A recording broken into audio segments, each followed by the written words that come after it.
So 1 year ago, I got the DJI Action 5 Pro and started putting this to the test in some of the harshest conditions I could find.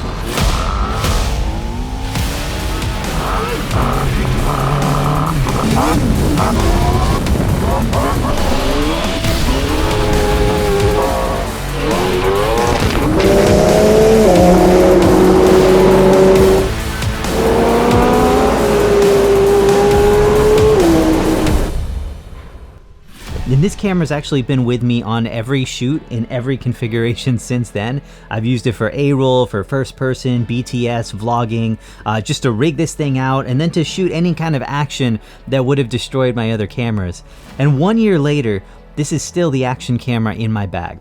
Here's why. So I know everyone's favorite camera right now is actually the DJI Pocket 3, and for some really good reasons. I mean, it's an incredible sensor on this, great quality. It has a built-in gimbal, it has built-in tracking, it's super compact, and it's actually become one of my favorite ways to capture car rollers because literally I can just suction cup this to the back of my car in less than 2 minutes. But actually in the last year, the camera I end up using a little bit more is going to be this, the DJI Action 5 Pro. Now what's interesting is just how much of an impact the hardware can have on an action camera. So I started using the Action series with the DJI Action 3 because that version added these magnetic clips, and these have saved me so many times. So just being able to click on and off and just snap it to go between different setups, or you can just pull this off if it's on a camera rig or something like that, pull it off, review your footage, change your settings, and then just set it right back on without having to change your composition.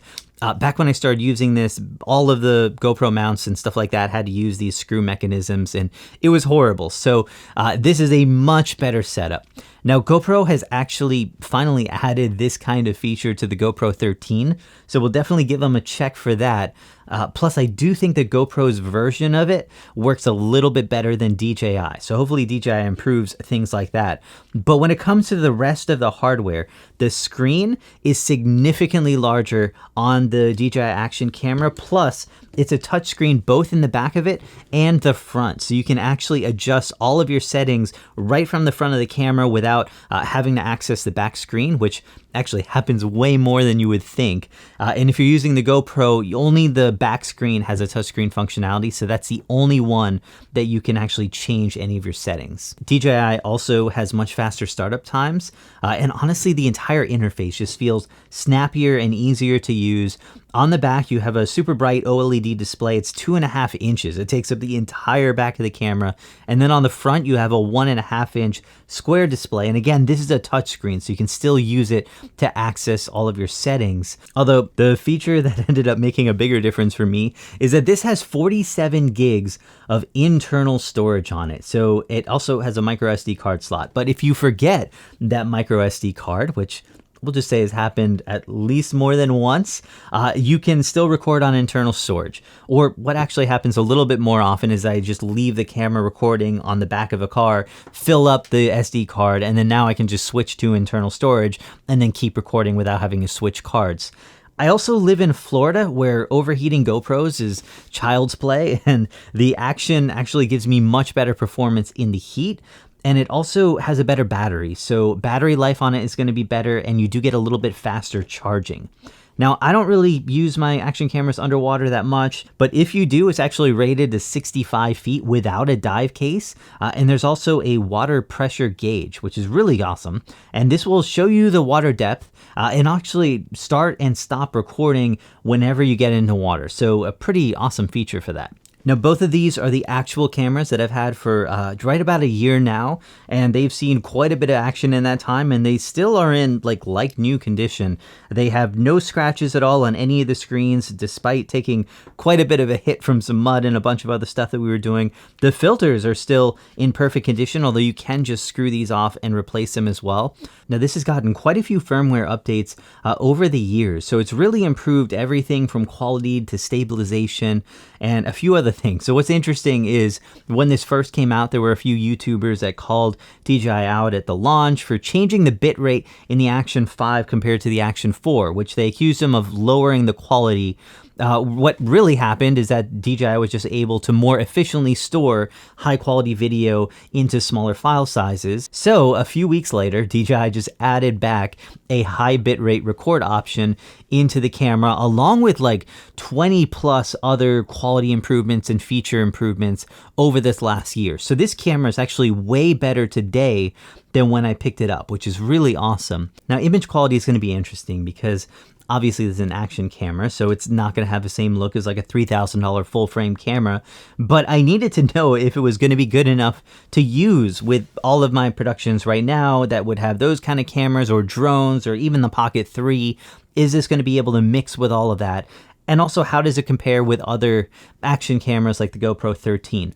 So DJI does have what I would consider an unfair advantage with this. So obviously, this is going to use the same color profiles as the Pocket 3 and all of my drones, which I use already in pretty much every video I make. So the sensor sizes might be slightly different, but I can pretty much grade these identically, which is a massive time saver. Plus, DJI uses a larger sensor in this than the GoPro 13 has. So if you're in good light, you won't notice that difference as much, but the minute you start to get into slightly lower light, I use this a lot inside of cars, and you can definitely notice a difference there. But anything above 400 ISO, this is where DJI's larger 1/1.3 inch sensor makes a massive difference. And remember that sensor because it actually affects a little bit more than image quality. Now, the camera itself can shoot 4K up to 120 frames per second or 1080p at 240 frames per second. It has a 40 megapixel sensor, 13 and a half stops of dynamic range according to DJI, and it does have 10-bit with a D-Log-M color profile, which again like matches all of my other DJI drones and the Pocket 3. Now, GoPro does have a feature I do like. It has a little bit more square sensor, so a little bit more room on the top and the bottom. So if you want to pull a vertical crop out of your horizontal footage, you do have more sensor area to be able to do that.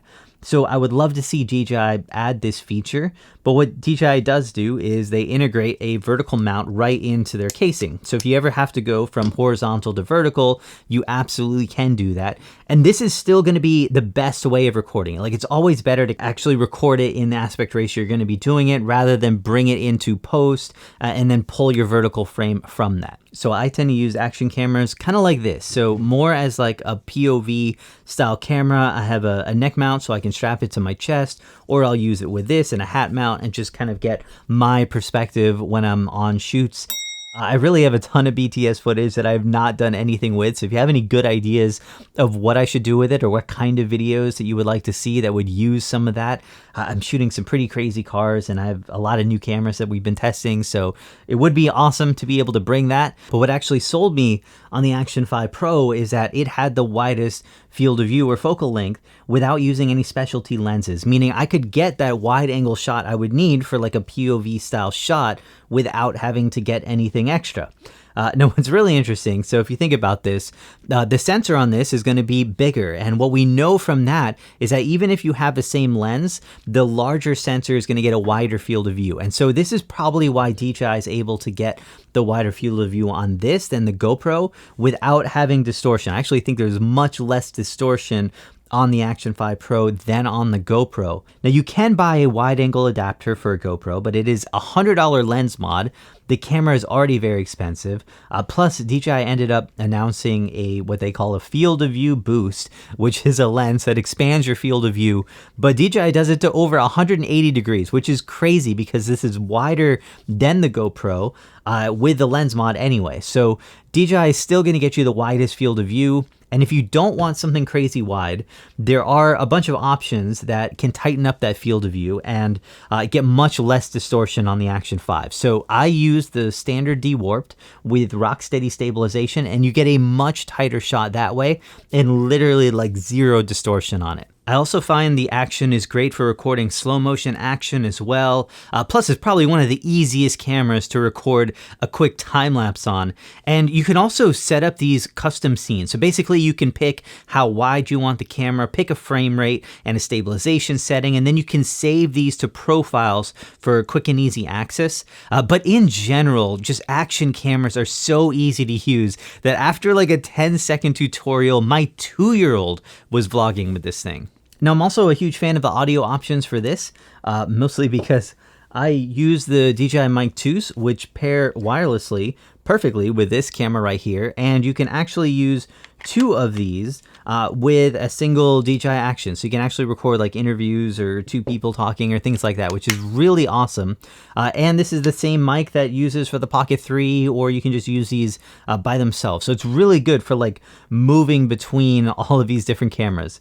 But the camera itself also has 3 different mics inside of it. It has built-in timecode sync, and you can also connect wired mics right to this USB-C port right here and use them that way. Now, stabilization is kind of another massive reason to get an Action camera. It's just electronic stabilization, like the sensor doesn't actually move in here, but it is so good. You almost don't even need a gimbal, even if you're running with these things. So there are a few different modes that you can try out to kind of increase the amount of stabilization, but honestly, I have been super happy with what's called the Rocksteady and Rocksteady Plus, which are kind of the basic versions of it. It will crop in a bit as you start to use these. The same thing on the GoPro, which is why starting out with a wider field of view is really nice, because even if you use the enhanced stabilization, the field of view after that is going to be still very wide and encompassing and still great for a lot of use cases. So after 1 year with this camera, there's no question I would absolutely rebuy the Action 5 Pro. The larger sensor on this just meant the quality on it, especially as you start to get into a little bit lower light, is just so much better.